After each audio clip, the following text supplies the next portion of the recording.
Good morning and the warmest of welcomes to Regent Hall Sunday Online Worship. This morning we're going to be beginning a series called Living the Lord's Prayer Now.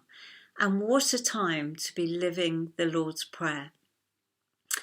You know, since Rich and I arrived at Regent Hall to take leadership of the call, there's hardly been a Sunday where as a church family we haven't prayed this prayer together out loud, but not as a mere recitation, as a prayer to be lived, and it's a prayer that's come to mean a huge amount to us all.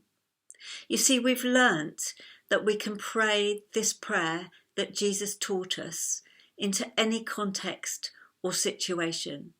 And Jesus seemed to know exactly when the disciples asked, Lord, how should we pray? He seemed to know exactly what he was doing when he gave us this model to pray by.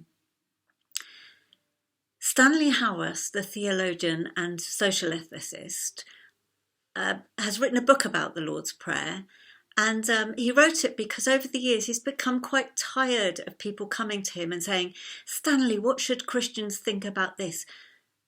What does Christianity say about that?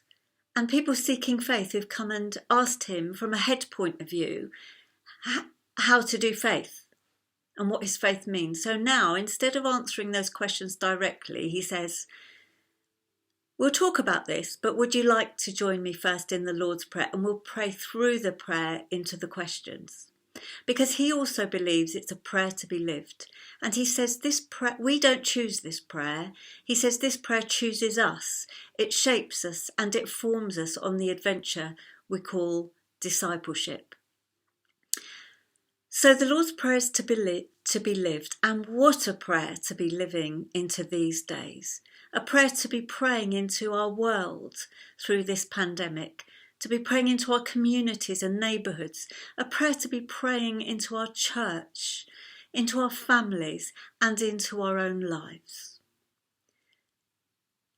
Over the weeks, we're going to be highlighting a particular phrase in the Lord's Prayer, and so naturally it falls this morning that we will be looking at and praying into Our Father, who art in heaven. And now please join us as Richard prays with us.